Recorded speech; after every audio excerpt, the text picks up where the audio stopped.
first 25 days of your crop's life may very well be the most critical window of the entire growing season. And it is so for reasons of crop establishment, but also uniformity from plant to plant to plant.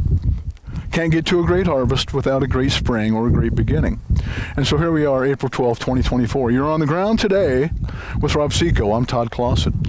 When we want to talk about the volatility and the variability of mid-April weather patterns, both temperature and with moisture. And this becomes very, very, very important because as you drop corn seed or soybean seed into the ground, they're extremely dry. They have a high affinity for water, and they need to take on X amount of water for germination to take place.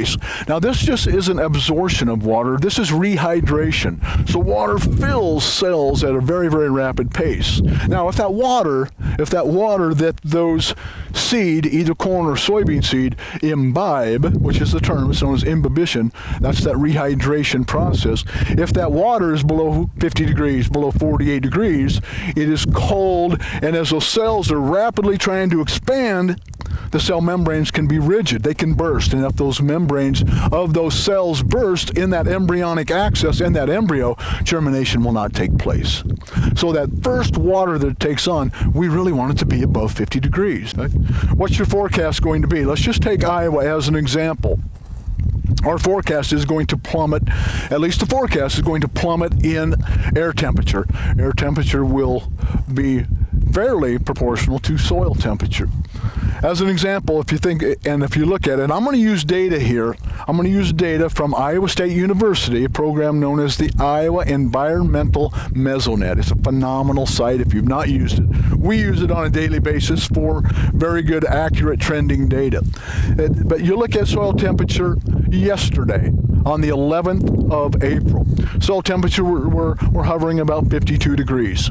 Now, the forecasted soil temperature come Monday is looking to be about 64 to 65 degrees. Again, if you're looking at these maps, we're taking a generality of it. Okay? And the actual soil temperature where you're located is not going to be exactly what this at least model is going to show us.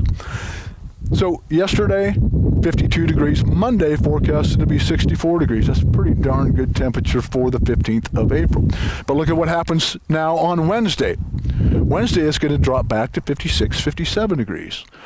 Now as you churn the page forward and look at Friday, down to 42.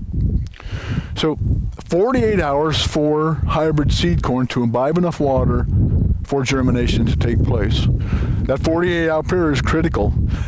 In theory, if you're looking at this process and this progress of the change in temperature, soil temperature, you'll want to be out of the field somewhere on the 17th or early on the 18th before the temperatures really plummet on the 19th, because you want to have enough of that early moisture imbibed that isn't that cold to rupture the cells. Soybeans don't have as wide of a window. Soybeans may only need 24 hours in the ground to imbibe enough warm temperature water to get to germination. But the phenomenon we're talking about is known as chilling imbibition injury.